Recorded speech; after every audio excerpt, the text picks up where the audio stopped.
The first time I saw Lady Azara Calvern was across the crowded tournament hall of Arendale's grand arena. She stood tall among the other nobles, her posture rigid with pride, dark hair swept back in an elaborate braid adorned with silver clips that marked her as heir to House Calvern. Even from a distance, I could see the fury in her eyes. I knew who she was. Of course. Everyone in Arendale knew of the Calverns. Their ancestral seat on the eastern cliffs had stood for centuries, and their influence in the royal court was rivaled only by a handful of other noble houses, including, once upon a time, my own. "The lady approaches," whispered Thomas, my attendant and one of the few who still showed loyalty to a disgraced house. "Mind your words, my lord." I didn't bother to correct him on the title. It had been 5 years since I'd had any right to be called Lord. But old habits died hard with Thomas. I straightened my dueling jacket instead, the deep blue fabric a deliberate choice, not quite the azure and silver of my family's former colors, but close enough that those with keen eyes would make the connection. Lady Azara's entourage parted as she strode directly toward me, her ceremonial blade hanging at her hip. The crowd around us hushed, sensing the tension. "Kaelin Desiderius," she announced, using my full name with pointed emphasis. "I, Lady Azara of House Calvern, challenge you to formal duel under the Code of Arendale, to answer for the dishonor you have brought upon my family." A collective gasp rippled through the tournament hall. Duels were common enough in Arendale. Our island kingdom had elevated swordplay to both art and law. But challenges between houses carried political weight, especially when one participant was the disgraced son of a fallen noble line. Grand Marshal Arden stepped forward, his ceremonial staff tapping against the marble floor. As overseer of the dueling code, his presence was required for any formal challenge. "Lady Calvern," he said, his voice carrying across the now silent hall, "you issue this challenge with full knowledge of the consequences should you fall?" "I do," she replied without hesitation. The marshal turned to me. "And you, Kaelin Desiderius, do you accept this challenge, understanding that refusal means forfeiture of honor and standing within Arendale?" What little standing I had left, I thought grimly. 5 years of rebuilding my reputation through tournament victories, of careful navigation around the political currents that had drowned my family name. All of it threatened by whatever grievance the Calverns had manufactured. "I accept," I said, my voice steady despite the rage building inside me. "By blade and by honor." The formal words sealed the pact. Around us, witnesses murmured the traditional response, "Blood answers blood, steel answers steel." It was then that I made my first mistake. I extended my hand in the customary gesture of respect between duelists, and my sleeve fell back, exposing my right forearm. Lady Azara's eyes widened. The color drained from her face as she stared at the intricate tattoo that spiraled from my wrist halfway to my elbow, an ancient sigil rendered in deep indigo ink, its lines seeming to shift subtly, even in the steady light of the hall. I quickly withdrew my arm, pulling my sleeve down. But the damage was done. I had seen her reaction, recognition, followed by something that looked disturbingly like fear. What puzzled me most was that I felt the same shock. For just a moment, as our eyes met across the formal distance between challengers, I could have sworn I saw the edge of a similar mark peeking from beneath her high collar. 3 days hence, declared the marshal, oblivious to our silent exchange. At midday in the grand arena, the duel will be witnessed by all who wish to attend, as the code demands. Lady Azara collected herself with remarkable speed, but I had seen the momentary lapse. As she bowed stiffly and turned to leave with her entourage, I caught her glancing back at me, her expression now carefully guarded. "What was that about?" Thomas asked as we made our exit moments later. "I don't know," I replied truthfully, "but I intend to find out before I face her blade." Little did I know that the mark on my arm, the sigil I had received in secret pilgrimage a year before, would upend not just the duel, but the entire political landscape of Arendale. And Lady Azara Calvern, I would soon discover, was far more than the haughty noble challenger she appeared to be. The Temple of Seals lay 3 days' journey from Arendale's capital, nestled in the mist-shrouded mountains that formed the island's spine. I had made the pilgrimage 11 months ago, when strange dreams had begun to plague my sleep, visions of ancient guardians and a duty forgotten by all but a few.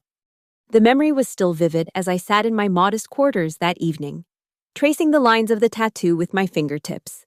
The old priestess, Muriel, her face webbed with wrinkles and her eyes clouded with age, had recognized me immediately. "A Desiderius," she had said, not a question but a statement of fact. The blood runs true, even when titles are stripped away. I had been surprised.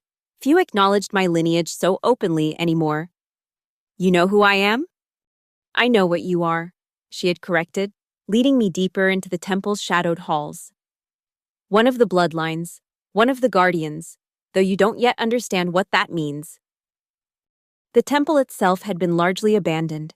Its glory faded like the ancient friezes that adorned its walls. Only Priestess Mariel and a handful of acolytes remained to tend to the sacred fires and preserve what knowledge had survived the centuries. Our order was founded to remember, she had told me as she prepared the sacred inks. When others chose to forget, we maintained the records, the sigils, the bloodlines. "What am I guarding?" I'd asked as the ritual began, the enchanted needle piercing my skin with fire and ice. Her answer had been cryptic. The balance, the seal, the oath that keeps the old powers bound. Now, with Lady Asara's challenge hanging over me, those words took on new urgency. Had she recognized the mark for what it was? Did she know of the Guardians, the ancient order that had supposedly protected Arendelle since its founding? A knock at my door interrupted my thoughts. Thomas entered, his expression grave. "I've been asking questions," he said without preamble, "about House Calvern and Lady Azara's sudden interest in you. And there are rumors," he said carefully, "that the Calverns have been searching for something, ancient records, forgotten bloodlines. Some say they've been sending expeditions to the old temples in the mountains." My blood ran cold. "The Temple of Seals?" Thomas nodded. "Among others. They've been unusually interested in the old histories lately, the kind that speak of guardian orders and mystical protections." I rolled down my sleeve, covering the sigil. "Did you learn what dishonor I've supposedly brought to her family?" "Nothing specific," Thomas admitted. "But there's talk that Lord Calvern, her father, was furious when he learned you had visited the Temple of Seals last year. Some say he called it a defilement." That made little sense. The temples were open to all who sought wisdom, even if few bothered to make the journey these days. There was no law or custom that would make my pilgrimage an insult to House Calvern. Unless they knew what had happened there, unless they knew what I had become. "I need to speak with Priestess Muriel," I decided, before the duel. Thomas shook his head. "There's no time. The roads to the mountain temples would take 3 days each way. Your duel is in 3 days." "Then I need information here," I said, rising to my feet. "Someone in the capital must know the connection between the Calverns and the ancient guardians." "Be careful," Thomas warned. "You're not the only one asking questions. Lady Azara has her own spies in the city. And there are other factions who would be very interested in why 2 noble scions are suddenly concerned with forgotten history." He was right. Arendale's politics had always been treacherous, but never more so than in recent years. The king was elderly and childless, and the noble houses were already positioning themselves for the succession crisis that would come upon his death. House Calvern was among the strongest contenders for the throne, and my own fallen house had once been their chief rival. "I'll be discreet," I promised. "But I need to understand what I'm facing. Lady Asara didn't challenge me on a whim, and her reaction to my sigil suggests there's much more at stake than a simple matter of honor." As Thomas left to make arrangements, I found myself staring at the modest steel blade mounted on my wall. My tournament sword, the one that had rebuilt my reputation over 5 years of grueling competition. I had faced countless opponents in the arena, but none with the political power of House Calvern behind them. And none who had reacted to my hidden sigil as Lady Asara had. I would need more than skill to survive this duel. I would need the truth about the mark on my arm, about the Calvern's interest in forgotten history, and about the ancient order that Priestess Marielle had inducted me into with blood and ink and cryptic warnings. The truth, and perhaps a bit of the old magic that still lingered in my blood, awakened by the sigil that even now seemed to pulse with a life of its own beneath my sleeve. The archives of Arendelle occupied the lowest levels of the royal palace, a labyrinthine collection of chambers filled with scrolls, codices, and bound volumes dating back to the kingdom's founding. As a former noble, I still had limited access to the public sections, though the more valuable records were restricted to those with royal permission. Master Kalen, greeted Archivist Lauren, a thin man with ink-stained fingers and spectacles perched on his nose. It has been some time since you graced us with your presence. Too long, I admitted. I've been preoccupied. Yes, with building quite a reputation in the arena. He smiled faintly. And now I hear you face Lady Calvern in 3 days. Quite the challenge. News traveled fast in the capital. That's actually why I'm here. I'm researching House Calvern's history. The archivist's smile faded. Seeking an advantage through knowledge, not the most honorable approach to a duel. Honor demands I understand why I've been challenged in the first place. I countered. Lady Calvern claims I've dishonored her family, but I've had no dealings with the Calverns in years. Lauren studied me for a moment, then nodded. The public records of noble houses are available to you. Third chamber, east wall. House histories are organized by founding date. I thanked him and made my way through the archive, past scholars bent over ancient texts and nobles researching their own lineages. The chamber Lauren had directed me to was dimly lit by ensorcelled globes that cast a steady, shadowless light designed to preserve the fragile documents. The Calvern history was substantial, leather-bound volumes that chronicled the house from its founding nearly 7 centuries ago. I began with the most recent volume, scanning for any mention of my own family name or references to the ancient guardians. Hours passed as I worked backward through the carefully preserved records. My eyes grew tired, and my neck ached from bending over the texts. But I found nothing that explained Lady Azara's challenge or her reaction to my sigil. Until I reached a volume dating back nearly 200 years. There, in an account of the succession crisis following King Aldrin III's death, I found the first clue. House Calvern stood firm against the pretender's claim, upholding their ancient duty as guardians of the Eastern Seal. Lord Desiderius, betraying his own guardian oath, supported the pretender. My heart raced. Guardians. My family and the Calverns, both part of some ancient order sworn to protect mysterious seals. The text continued, describing how the conflict had nearly erupted into civil war before a compromise candidate for the throne was found. I flipped forward, searching for more references, but found the subsequent text had been carefully edited. Where details of this guardian order should have been, there were only vague allusions to traditional responsibilities and ancient oaths. Someone had deliberately obscured the record. I closed the volume and reached for an older one, hoping to find more information from before this systematic removal. As I did, a shadow fell across the table. Finding what you seek, Desiderius. I looked up to find Lady Azara herself standing before me, her expression carefully neutral. She wore a high-collared jacket that completely covered her neck. I noted. Lady Calvern, I acknowledged, closing the book. I didn't expect to find you in the archives. Nor I you, she replied. Though perhaps I should have. The Desiderius line always valued knowledge, even when they misused it. I met her gaze steadily. Is that the dishonor you referenced? Something my ancestors did 2 centuries ago during a succession crisis? A flicker of surprise crossed her face. You found that record? Interesting. Most have been adjusted. Why challenge me now? I asked directly. Whatever happened between our houses is ancient history. Her eyes narrowed. Is it? Tell me. When did you receive that mark on your arm? The one you so carefully hide beneath your sleeve? So we were acknowledging it openly. 11 months ago, at the Temple of Seals. Without right or permission, she said, her voice hardening, without understanding what you were taking on.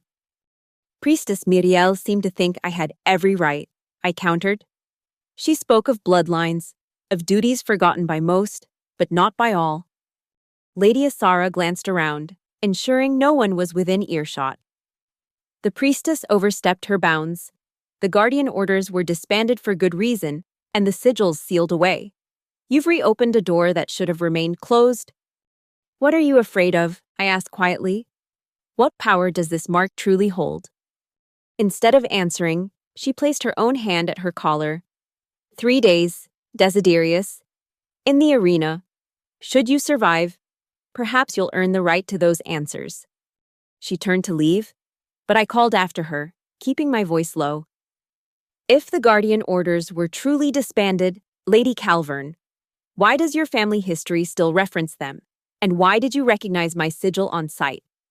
She paused but did not turn back. Some duties cannot be abandoned, even when the orders that created them crumble. Remember that when we crossed blades? After she departed, I sat motionless, processing this cryptic exchange.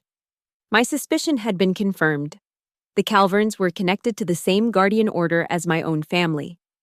But while I had rediscovered this legacy through dreams and pilgrimage, it seemed Lady Azara had never lost her connection to it. And for some reason, my reclaiming of my bloodline's sigil threatened her, or something she was sworn to protect. I needed to know more before facing her in combat. With renewed determination, I turned to the oldest volumes of House Calvern's history, searching for the origins of this mysterious guardian order and the seals they had been charged to protect. That night, the dreams came again, more vivid than they had been in months.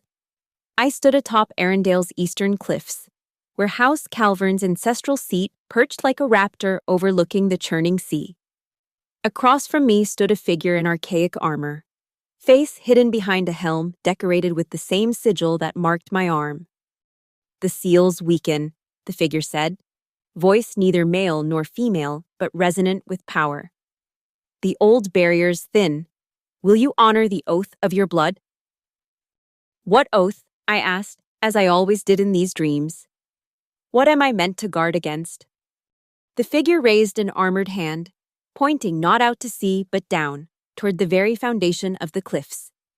That which sleeps below, that which hungers for the world above. The ground beneath us trembled, and in the waters far below, something vast stirred, a darkness deeper than the night sea, moving with terrible purpose. The houses divided cannot stand against the tide. The armored figure warned, divided, you will fall, the seals will break, the old ones will rise. I woke with a gasp, my body drenched in cold sweat.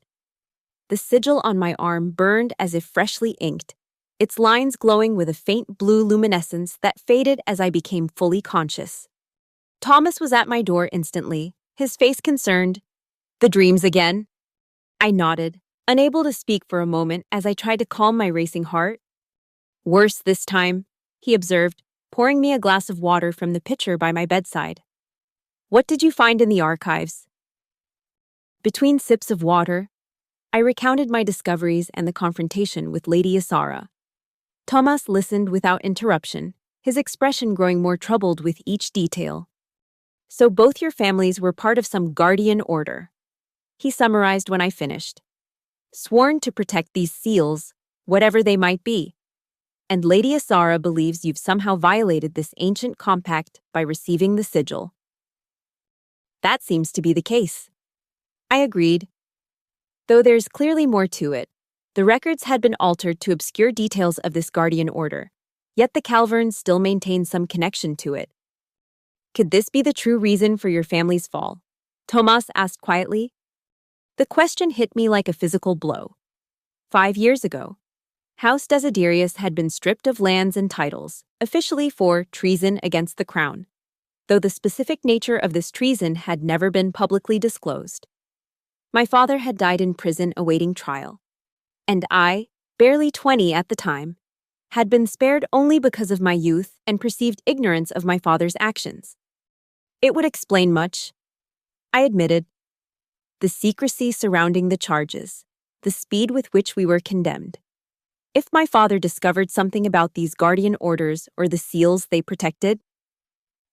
And now you bear the sigil, Thomas concluded grimly, reclaiming a legacy that powerful people wanted buried.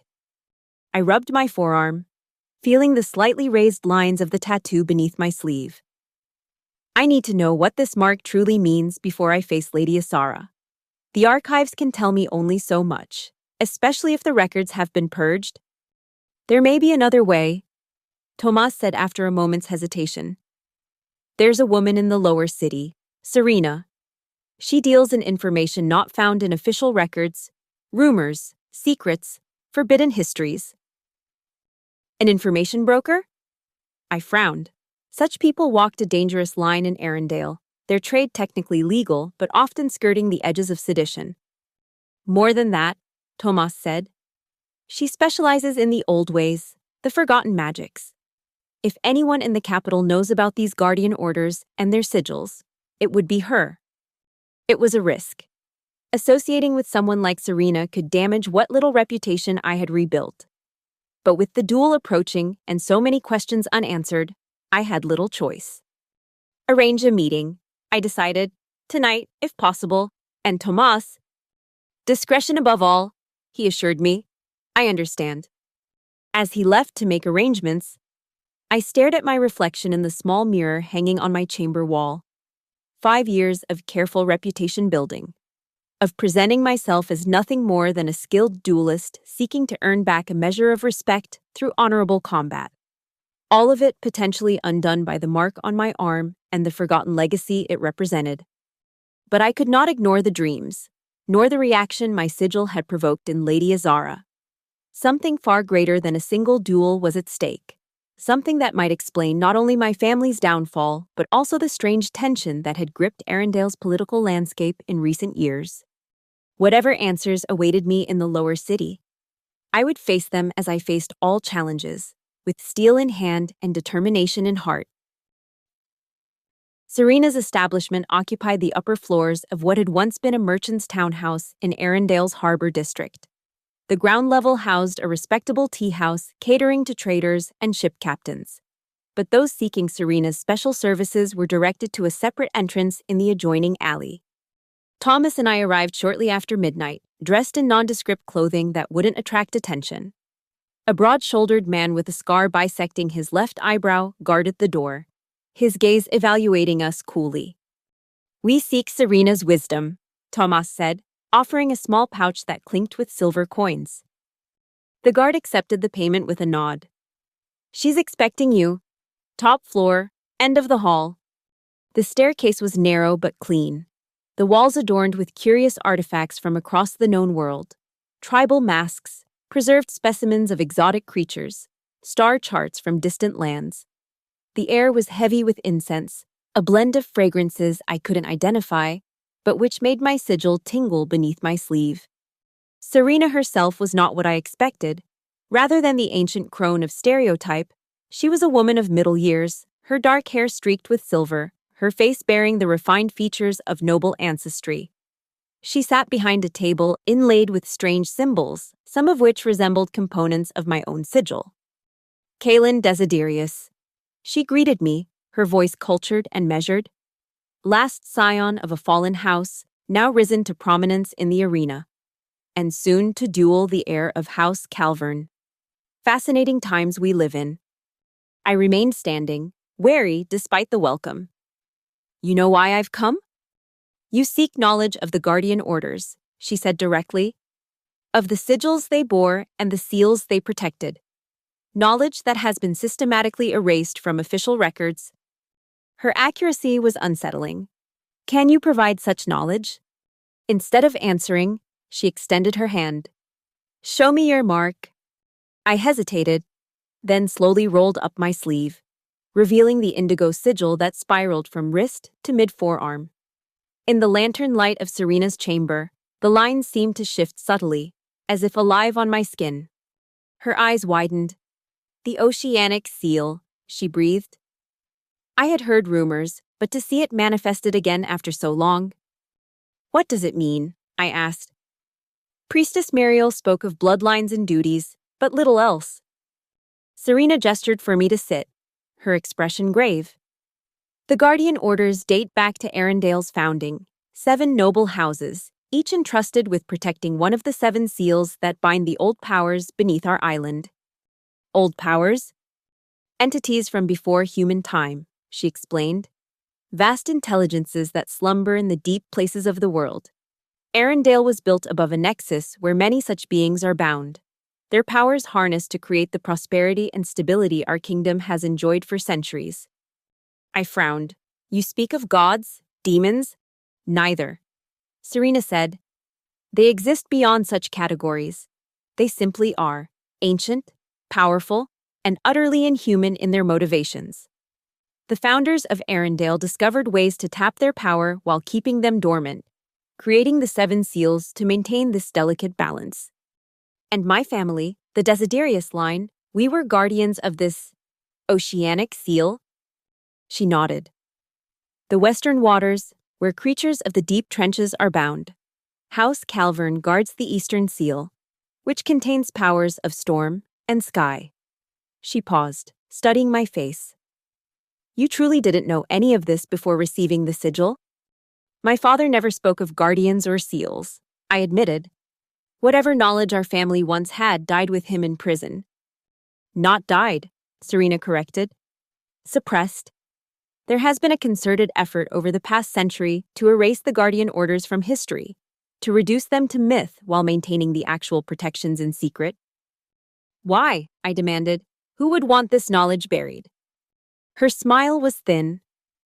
Those who wish to control the power of the seals without the constraints of the ancient oaths.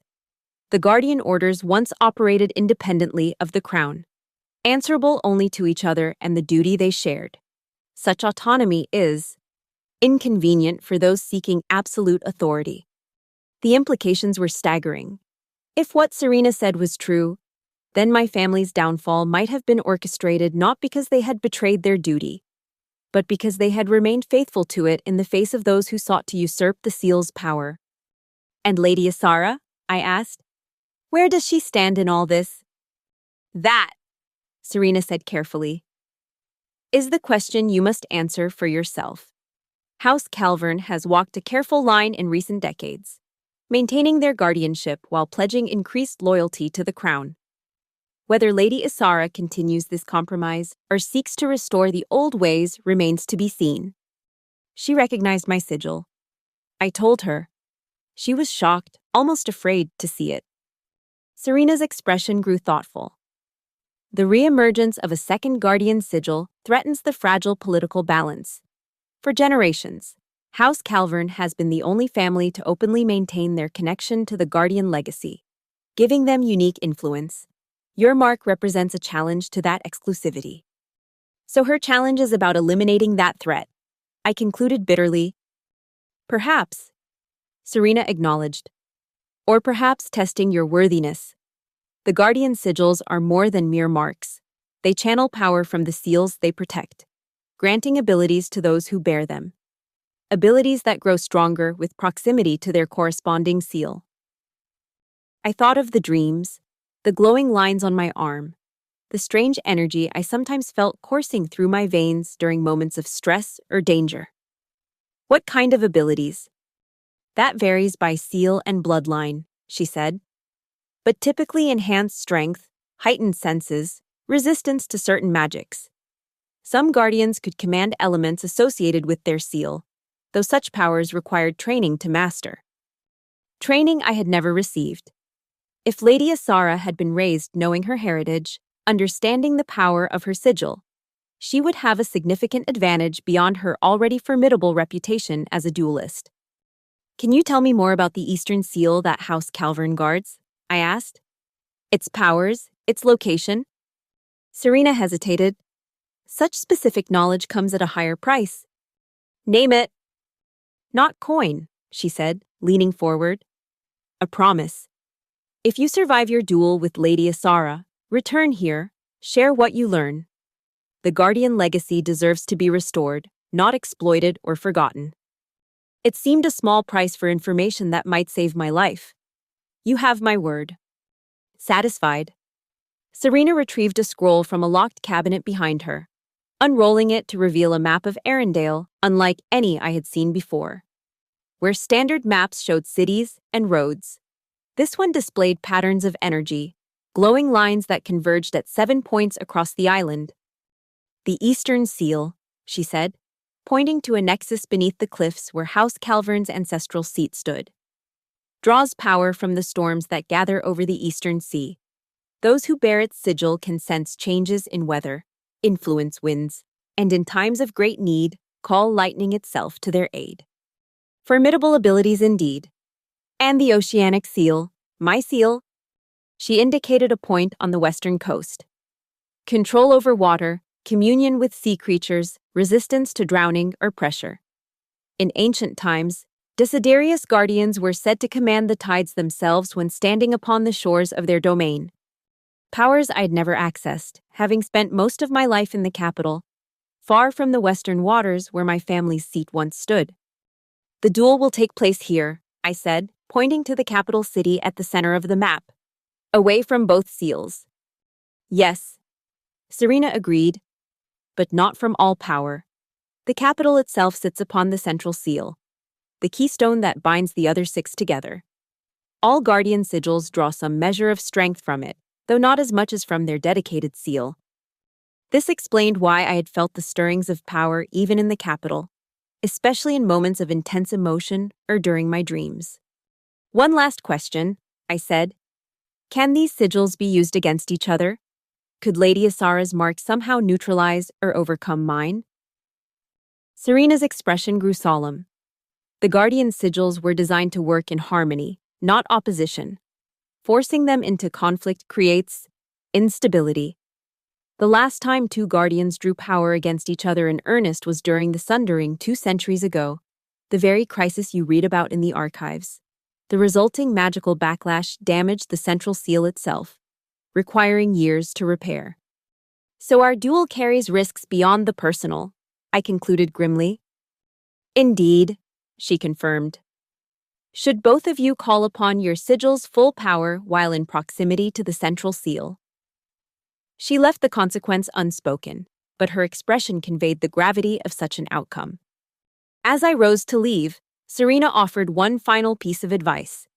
Remember that the Guardian Orders were founded not to fight each other, but to stand together against a common threat. Perhaps that is the truth Lady Asara needs to be reminded of. Her words stayed with me as Thomas and I made our way back through the quiet streets of nighttime Arendelle. The scope of what I had learned was overwhelming, not just the true nature of my family's legacy, but the potential consequences of the coming duel. I had entered this conflict thinking it a matter of personal honor, a chance to defend my reputation against House Calvern's challenge. Now I understood it was far more. A clash between 2 ancient powers that risked awakening forces neither of us truly comprehended. And somewhere in this dangerous game stood Lady Asara, heir to a guardian house, bearer of a storm sigil, and a woman whose true motivations remained as mysterious as the seals we were both bound to protect. The morning of the duel dawned clear and bright, a rarity in Arendelle's typically mist-shrouded climate. As tradition demanded, I spent the hours before midday in meditation, clearing my mind and preparing my body for the combat to come. But meditation proved difficult with all I had learned weighing on my thoughts. The Guardian Orders, the 7 Seals, the suppressed history that connected my family to House Calvern, all of it painted the upcoming duel in a new and troubling light. Your blade, my lord, Tomas said, entering my chambers with my dueling sword. The weapon was finer than most tournament blades, but still modest compared to the ancestral weapons wielded by current noble houses. Another legacy lost when my family fell. As I took the sword, testing its familiar balance, Thomas spoke again. There are rumors in the city this morning. Whispers that this duel is more than a matter of honor between houses. What kind of whispers? I asked, though I could guess. Some say it's a proxy battle for the succession, that House Calvern seeks to eliminate potential rivals before the old king dies. He hesitated. Others speak of older matters, ancient magics, guardian bloodlines. So the truth was beginning to surface, despite centuries of suppression. Have you heard anything about Lady Asara specifically? Her preparation? Her state of mind? Thomas nodded. She spent the night in vigil at the Temple of Storms in the upper city. And this morning, she received a visitor, a royal messenger bearing a sealed letter from the king himself. That was unexpected. The king rarely involved himself in dueling matters, considering them beneath royal attention unless they directly impacted the throne. Could you learn what the message contained? No, Tomas admitted. But after receiving it, Lady Asara was seen arguing with her father, Lord Calvern. The exchange was heated, by all accounts. Interesting. Was there division within House Calvern about this duel? Or perhaps about the larger questions of Guardian legacy and the seals? It's time, I said, noting the position of the sun through my window. The grand arena awaits. Thomas helped me into my dueling attire, a formal jacket of deep blue with silver threading, close-fitting trousers tucked into polished boots, and a light gorget that protected the throat while leaving freedom of movement. The outfit was practical for combat while nodding to the ceremonial nature of formal duels. I chose to leave my right sleeve slightly looser than usual. A deliberate decision. If the sigil on my arm was to play a role in this confrontation, I wanted access to it without struggling against tight fabric. The Grand Arena stood at the heart of Arendale's capital, a circular structure of ancient stone that had hosted duels, tournaments, and ceremonial combat for centuries. Today, its 20,000 seats were filled to capacity, nobles and commoners alike drawn by the prospect of witnessing a duel between a disgraced house and one of the kingdom's most powerful families. As I entered through the Challenger's Arch, the crowd's roar washed over me, not entirely hostile. I noted with some surprise, my years in the tournament circuit had earned me supporters among those who appreciated skill regardless of lineage. Across the sand-covered arena floor, Lady Asara made her entrance through the respondents' arch. She wore the traditional colors of House Calvern, crimson and black, with silver accents that caught the midday sun. Her dark hair was pulled back in a severe braid, and her dueling attire, while feminine in cut, was clearly designed for freedom of movement rather than display. And at her throat, partially visible above her high collar, I caught a glimpse of what I had suspected, the edge of a sigil similar to my own, though rendered in deep crimson rather than indigo. Grand Marshal Arden stood at the center of the arena, his ceremonial staff gleaming. As both Lady Azara and I approached, he raised his arms for silence, and the crowd gradually quieted. "We gather today," he intoned, his voice magically amplified to reach even the highest tiers of seating, "to witness a duel of honor between Lady Asara of House Calvern, respondent, and Kaelin Desiderius, challenger. The duel shall be conducted according to the Code of Arendale, to first blood or submission. Traditional terms for a duel between nobles, serious enough to satisfy honor, but rarely fatal. Both participants were too valuable to their respective interests to risk death in the arena. Duelists, approach and state your causes," the marshal commanded. Lady Azara stepped forward first, her posture regal. "I, Lady Azara of House Calvern, stand to defend the honor of my house against one who has claimed powers and symbols beyond his right, endangering ancient compacts through ignorance and presumption." So she was making it about the sigil openly, though in terms vague enough that most of the audience would not understand the true meaning. I stepped forward in turn. "I, Kaelin Desiderius, stand to defend my right to reclaim my family's legacy, denied through suppression and false accusation, and to uphold the true purpose of the guardian orders that once protected all of Arendale." A murmur rippled through the crowd at my words. Many would not understand the reference to guardian orders, but some, particularly among the older nobles, would recognize the term from legends and half-remembered histories. Grand Marshal Arden's expression remained impassive, though I detected a flicker of concern in his eyes. "The causes are stated," he declared. "Take your positions. When the signal sounds, you may begin." We retreated to our marks, 10 paces apart on the arena sand. Lady Asara drew her blade, an elegant rapier with a swept hilt of intricate design. The Calvern crest worked into its guard. I drew my own sword in response, its simpler lines reflecting my reduced circumstances, but its quality evident in the way it caught the light. A tense silence fell over the arena as the marshal raised his staff. Then, with a sharp downward motion, he struck its base against the stone of the arena floor. A clear, ringing tone echoed through the space, signaling the duel's beginning. Lady Asara moved with shocking speed, covering half the distance between us before I could fully settle into my guard position. Her first attack came as a feint to my left shoulder, followed by a rapid disengagement and thrust toward my right side. I parried by instinct, feeling the strength behind her blade, greater than I would have expected from her frame. The sigil, I realized, she was already drawing on its power. "You speak of guardian orders as if you understand them," she said as we circled, testing each other's defenses with quick exchanges of steel. "Yet you bear that mark without training, without discipline." "The mark chose me," I replied, launching a series of attacks that forced her to give ground momentarily. The blood remembers what the mind has forgotten. Our blades clashed again, the impact sending vibrations up my arm. Around us, the crowd had fallen into an unusual hush, sensing perhaps that this duel transcended ordinary combat. "The blood is not enough," Lady Azara countered, executing a brilliant riposte that nearly slipped past my guard. "The guardian sigils require understanding, control. Without them, you risk more than your own life." As if summoned by her words, dark clouds began to gather above the open-air arena, unusual for what had been a clear day moments before. The air grew heavy with the scent of impending rain, and a low rumble of thunder rolled across the sky. Lady Azara's eyes widened slightly. "Not here," she muttered, more to herself than to me. "Not now." I pressed my advantage while she was distracted, driving her back several steps with a series of aggressive attacks. But she recovered quickly, her blade moving with precision that spoke of years of dedicated training. "You fear what happens when two sigils clash," I said, recalling Serena's warning about the potential consequences.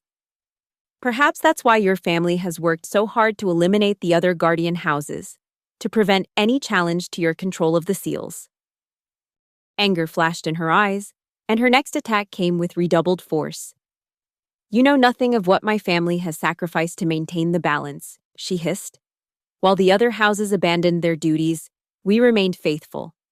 Our duel intensified, blades moving so quickly they became blurs of reflected light. I felt the sigil on my arm growing warm, responding to the combat and to the proximity of Lady Asara's own mark. Strength flowed into my limbs, and my senses sharpened. I could hear individual raindrops as they began to fall from the darkening sky, could see the minute shifts in Lady Azara's expression that telegraphed her next moves. She too was changing, her movements becoming almost preternaturally graceful, her eyes taking on a strange luminescence. The edge of her sigil, visible at her throat, pulsed with crimson energy that matched the rhythm of the thunder now booming overhead. "This must stop," she said, her voice carrying despite the rising wind. "The seals are responding to our conflict. The central seal beneath us. It's becoming unstable." I felt it too. A subtle vibration in the arena floor. A sense of ancient energies stirring far below. But I couldn't afford to lower my guard. Not when I still didn't understand Lady Asara's true motives or the full history between our houses. "Then tell me the truth," I demanded, parrying a thrust and countering with one of my own. "Why did your family allow mine to fall? Why erase the guardian orders from history while maintaining your own connection to them?" Our blades locked at the hilts, bringing us face to face. Rain now fell in earnest, plastering our hair to our heads and making the arena sand treacherous underfoot. "It wasn't our choice," Lady Azara said, her voice low enough that only I could hear. "The crown demanded it. After the sundering, when Guardian fought Guardian and nearly broke the central seal, the king decreed that the orders must be officially disbanded, the knowledge of the seals restricted to prevent such disaster again. Yet House Calvern maintained its sigil, its duty," I pointed out, breaking away to resume our deadly dance. "Under royal supervision," she countered. We became the crown's designated guardians, charged with monitoring all 7 seals while the other bloodlines were gradually removed from the equation. Murdered? I asked bluntly, launching a series of attacks that drove her back toward the arena wall. Some, she admitted, skillfully turning my offensive against me with a move that nearly cost me my balance. Others simply stripped of lands and titles, their lineages discouraged from continuing. Your father was among the last to discover the truth and attempt to reclaim his family's role. The pieces fell into place. My father's sudden interest in ancient history in the years before his arrest. His frequent journeys to the western coast where our family's seat had once stood. His cryptic warnings about powers that must remain balanced. He sought to restore the guardian orders. I realized aloud. To return to the original system of shared responsibility for the seals. Yes, Lady Azara confirmed. A noble goal, perhaps, but one that threatened centuries of careful management. The central seal has never fully recovered from the sundering. Any disruption to the current system risks catastrophic failure. As if to emphasize her point, a bolt of lightning split the sky directly above the arena, striking one of the decorative spires with a deafening crack. Fragments of stone rained down, forcing spectators in the upper tiers to shield themselves. The crowd was growing restless, some calling for the duel to be suspended due to the sudden storm.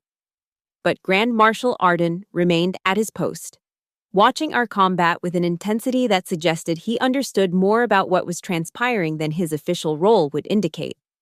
Our blades met again, the impact sending sparks despite the rain. I felt power building in my sigil, responding to the stress of combat and the proximity of both Lady Asara's mark and the central seal beneath us. My sleeve had fallen back, revealing the indigo lines that now glowed with an eerie inner light. Lady Asara's own sigil flared in response, crimson energy crawling up her neck like living lightning. The air between us seemed to warp and shimmer, reality itself bending under the strain of 2 opposed guardian powers. "We must end this," she gasped, clearly feeling the dangerous buildup as acutely as I did. "Before we trigger something we cannot control." But I wasn't ready to concede, not when I finally had the chance to learn the truth about my family's fall, about the legacy that had been stolen from us. "Then yield," I challenged her. "Acknowledge my right to bear this sigil and to know the full truth of the guardian orders." "I cannot," she replied, her voice strained.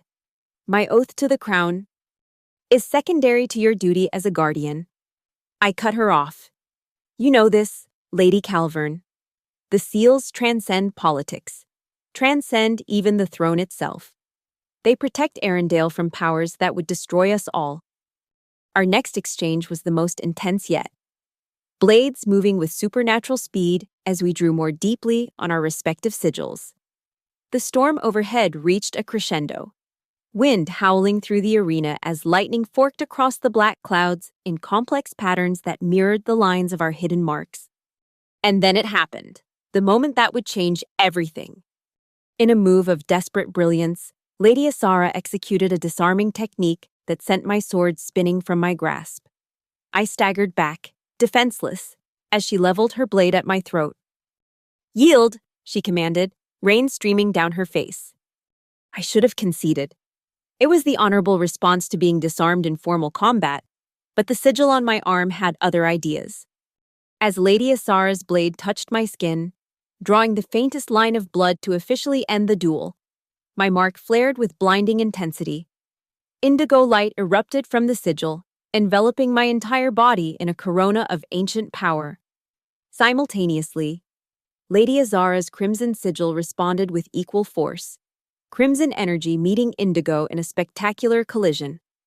The entire arena fell silent as the 2 energies intertwined, neither dominating the other, but forming a swirling pattern of light that rose toward the storm-racked sky.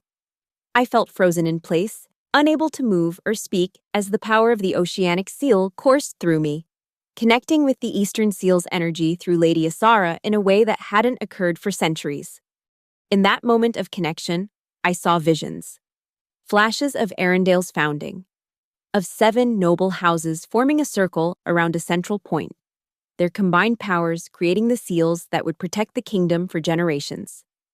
I saw the gradual fracturing of this alliance, the suspicion and ambition that turned guardians against each other. And I saw what lurked beneath, the ancient entities bound by the seals, stirring in their long imprisonment as they sensed the conflict above. Lady Asara saw it too. I could tell from her expression a mixture of awe and terror that surely mirrored my own. Our sigils pulsed in unison now, indigo and crimson beating like twin hearts. "What is happening?" she whispered, her sword still at my throat but her arm trembling. "Balance," I replied, the word coming from somewhere beyond my conscious mind. "Restoration. The sigils remember what we have forgotten." Grand Marshal Arden was rushing toward us now, his face pale with shock. Around the arena, the spectators were on their feet, pointing and shouting as the supernatural display continued above us. And then, as suddenly as it had begun, the energy dissipated. My sigil faded back to its normal appearance, as did Lady Asara's. The storm overhead began to disperse, rays of sunlight breaking through the dissolving clouds. Lady Asara slowly lowered her sword, her eyes never leaving mine. "The duel is complete," she announced, her voice carrying across the now silent arena. "Honor is satisfied." But we both knew the truth. This was only the beginning. Whatever had transpired between our sigils had changed everything, awakening powers and possibilities long suppressed by those who feared their potential. As Grand Marshal Arden reached us, his expression a careful mask of official concern, Lady Azara sheathed her blade and extended her hand to me, not the formal gesture of duelists, but an offer of alliance.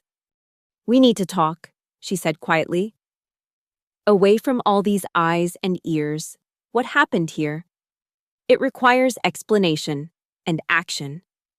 I took her hand, feeling the lingering energy of her sigil resonating with my own. "I think we have much to discuss, Lady Calvern." The Marshal cleared his throat. "The official outcome must be recorded. Lady Azara has drawn first blood in a duel rendered inconclusive by extraordinary circumstances." Lady Asara interrupted smoothly. "I propose a formal suspension of hostilities between our houses, pending further consultation." Arden looked between us, clearly sensing that forces beyond his authority were now in play. "As you wish, my lady. The record shall so state." As we left the arena together, the crowd's murmurs rising to a cacophony of speculation behind us, I knew that my life had changed irrevocably. Whatever political games had led to this duel, whatever secrets still lay buried in Arendale's suppressed history, the reawakening of the Guardian sigils had set us on a path that would reshape the kingdom itself. And Lady Isara Calvern, who had been my opponent moments before, would walk this path alongside me, whether as ally, rival, or something more complex remained to be seen.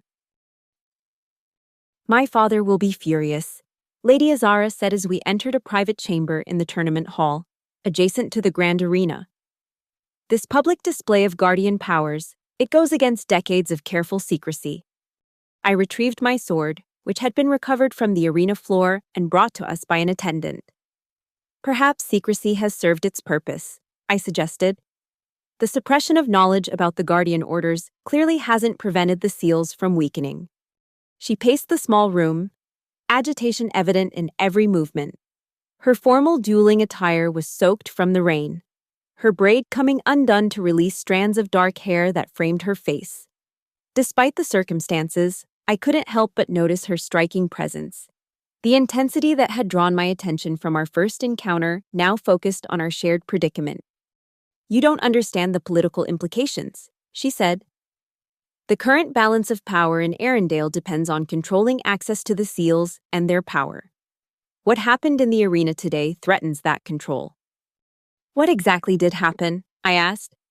"When our sigils connected, those visions." Lady Asara stopped pacing, her hand unconsciously rising to touch the crimson mark at her throat. "A resonance," she said quietly.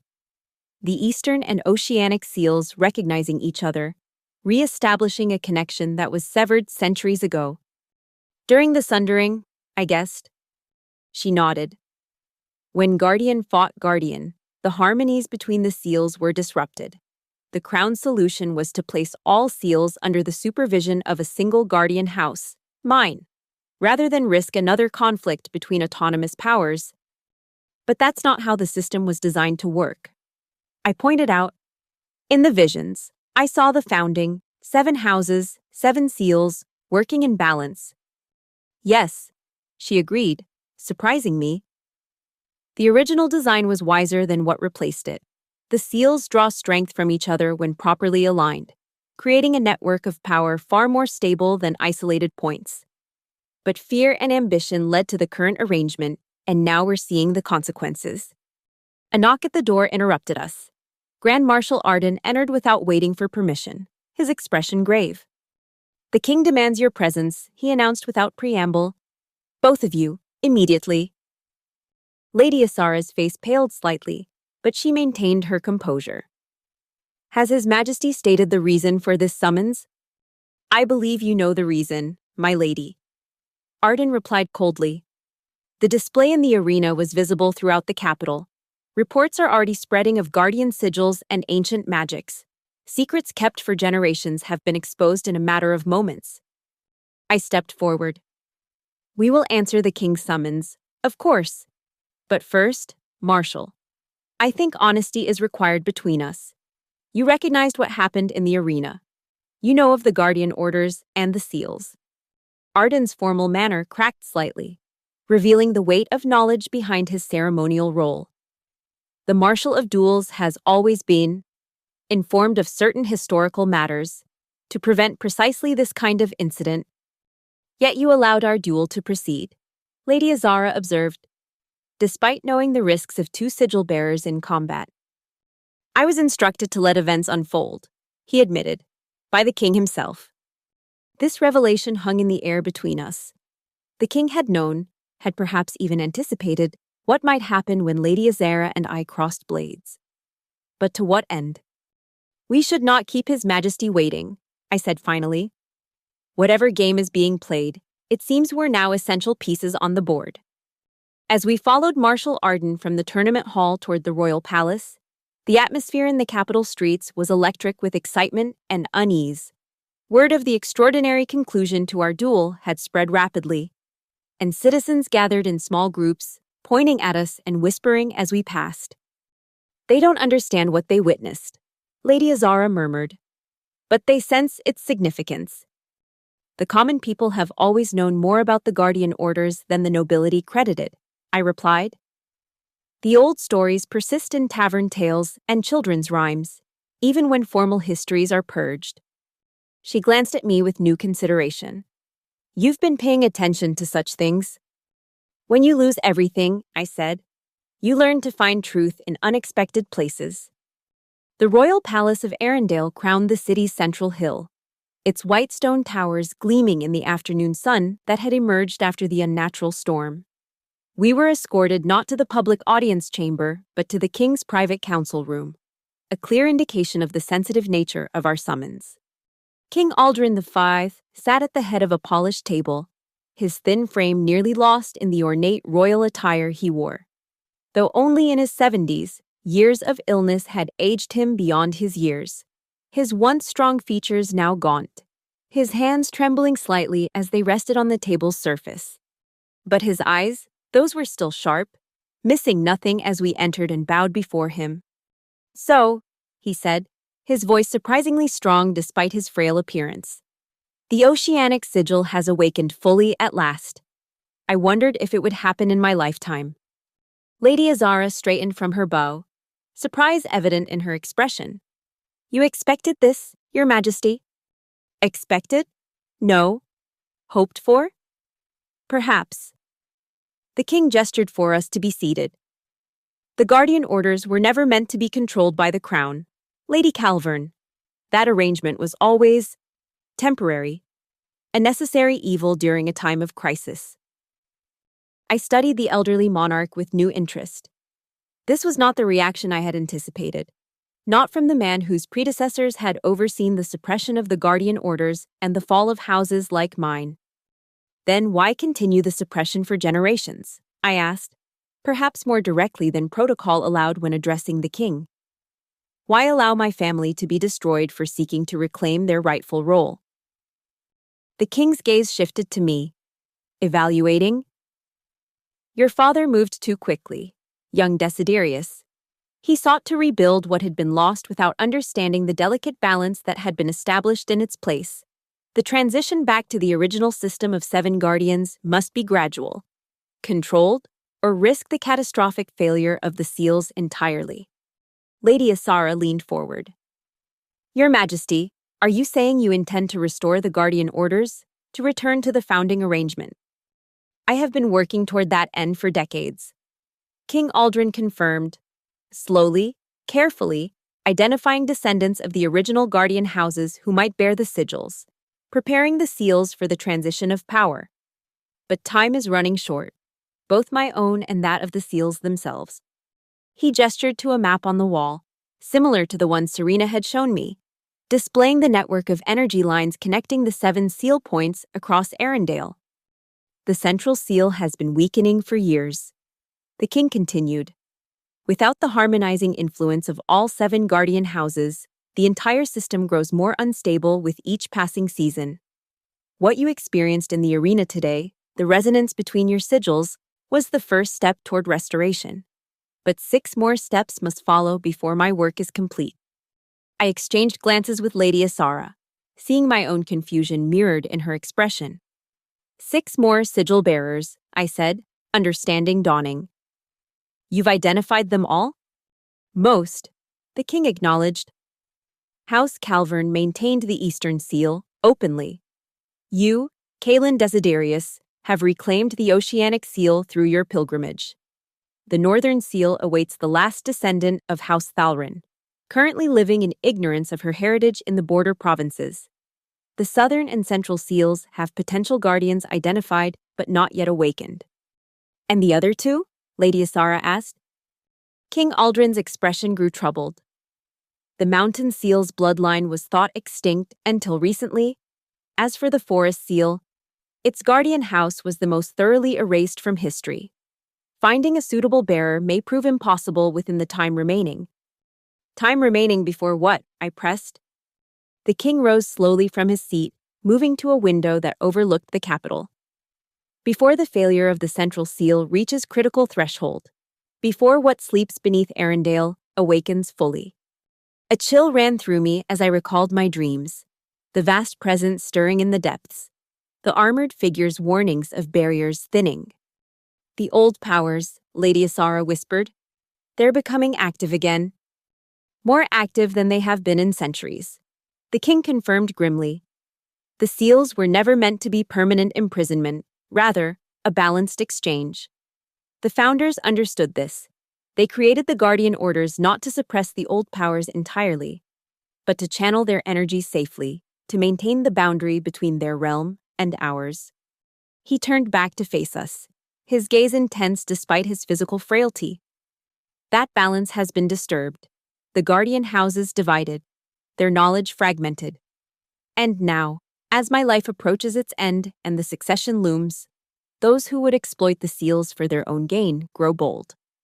Lord Calvern, I guessed, thinking of the rumors Tomas had gathered, of Lady Asara's argument with her father after receiving the king's message. Among others, King Aldrin said carefully, there are factions within my court who see the power of the seals as a means to secure the throne after my passing. They do not understand, or do not care, that such actions risk Arendelle itself. Lady Asara's expression had grown increasingly troubled during this exchange. Your Majesty, if what you say is true, then my father has been misled. The king interrupted gently. Like many, he came to believe that House Calvern's exclusive guardianship was a right rather than a burden. The truth of the seals was lost even to those tasked with maintaining them. And the duel today? I asked. Was that your design as well?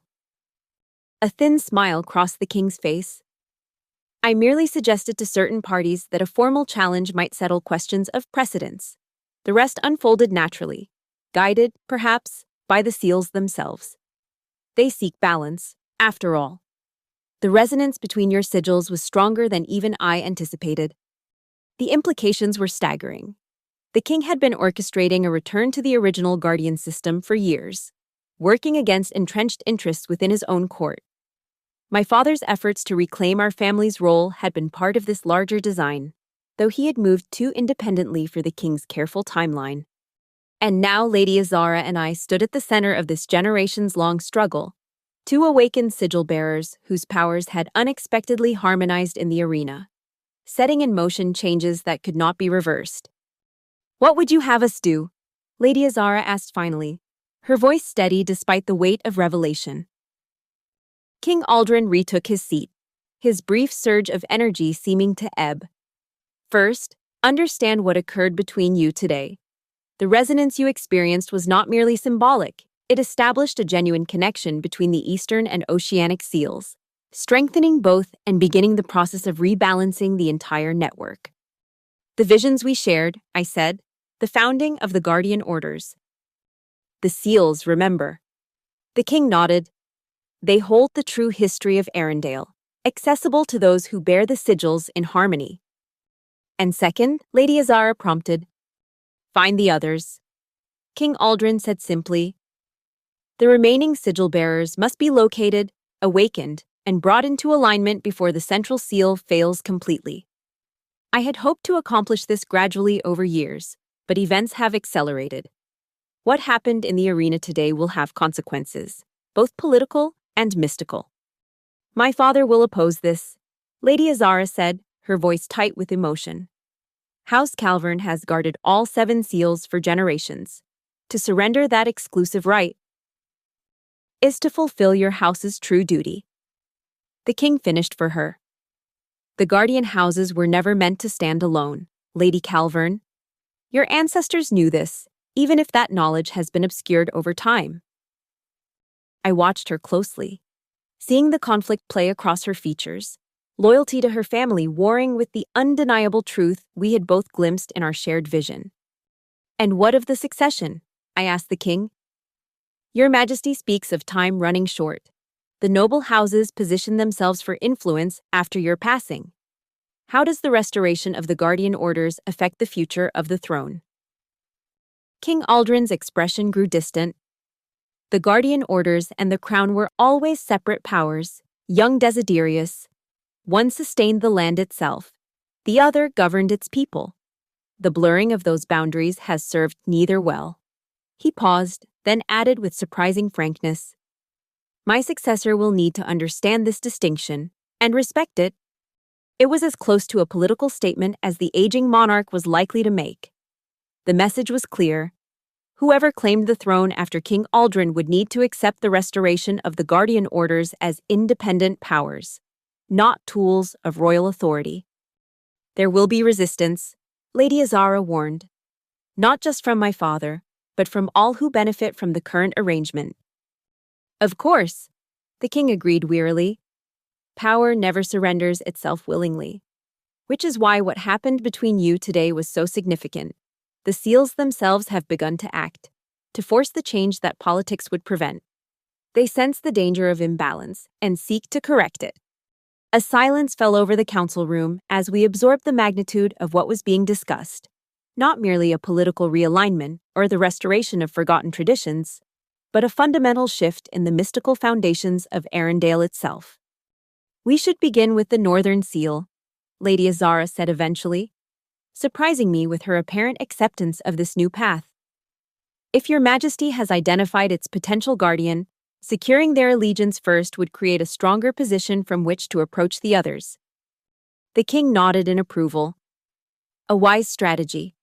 House Thalrin's last descendant resides in the town of North Haven, living as a blacksmith's apprentice, unaware of her heritage. Her name is Lyra."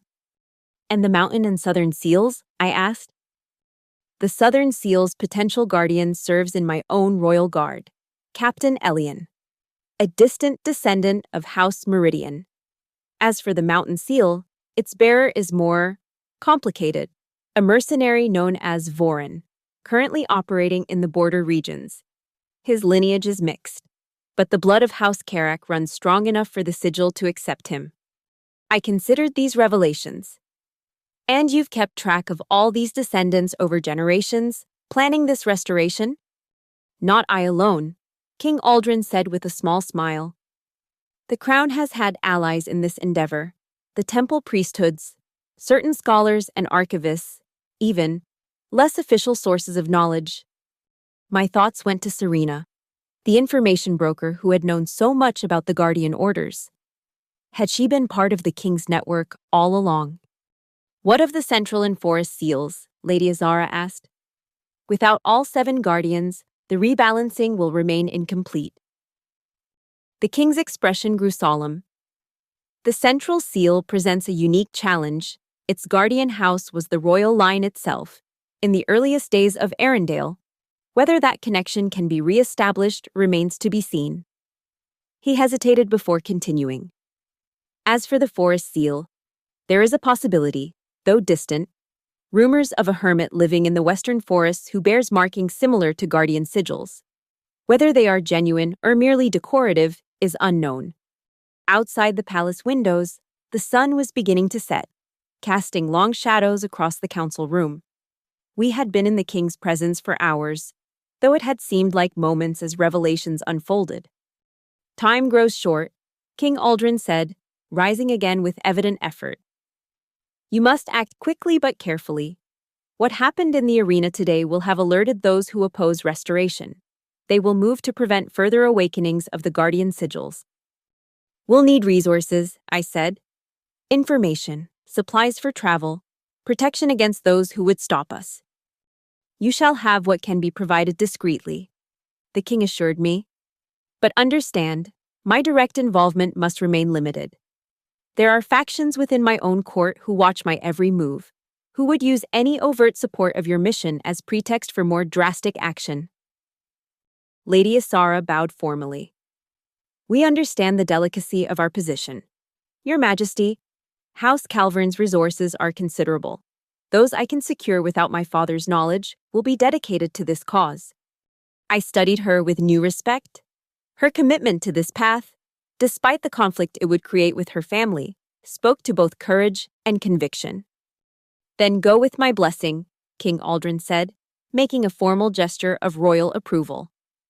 Find the scattered guardians, awaken the dormant sigils, restore the balance before it is too late. As we left the king's presence and made our way through the palace corridors, Lady Azara and I walked in silence, each processing the extraordinary conversation and the mission we had been entrusted with. You surprised me, I said finally as we reached the palace gates. I expected you to defend your house's exclusive guardianship more vigorously. She gave me a sidelong glance, her expression complex. What I saw in our shared vision, the founding circle of 7 guardians, the harmony of the seals working together. It confirmed doubts I've harbored for years. The exclusive control my family has maintained. It never felt right. The sigil at my throat seemed to yearn for something more, something complete. And your father? Will you tell him of this conversation? Her face hardened. My father's ambitions extend beyond guardianship.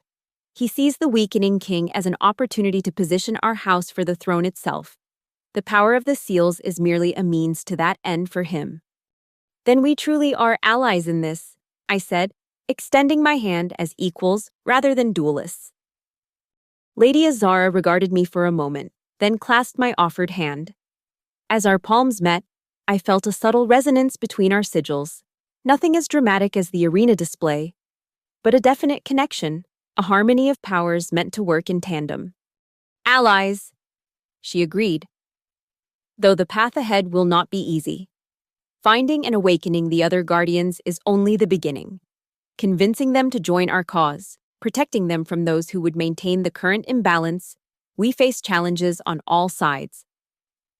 As the palace gates closed behind us and we stepped into the twilight streets of the capital, I felt a strange mixture of trepidation and hope. Hours ago, I had entered the arena expecting a duel that might restore some measure of my family's honor. Now I stood committed to a mission that might reshape the very foundations of Arendelle itself. And beside me walked Lady Asara Calvern, no longer my opponent, but my first true ally in what promised to be a dangerous quest to restore the Guardian Orders and save our kingdom from powers few could comprehend. "We begin tomorrow," she said, determination in her voice. "Northaven and the heir of House Thulrin await." I nodded, my hand unconsciously moving to touch the sigil on my arm, its lines now dormant but still resonating with the power awakened in the arena. Tomorrow, then, the Guardian Orders rise again. As we parted ways for the night, the first stars appearing in the darkening sky above Arendelle, I couldn't help but think of how my life had changed in a single day, all because Lady Azara had challenged me to a duel, only to freeze when she saw my tattoo. And I had been shocked too, shocked to find that what I had thought was my personal quest to reclaim a lost legacy was in fact part of something far greater, a destiny intertwined with the very fate of our kingdom and the ancient powers that slumbered beneath it. Whatever challenges awaited us on the road ahead, one thing was certain: the Guardian sigils had awakened, and Arendelle would never be the same again.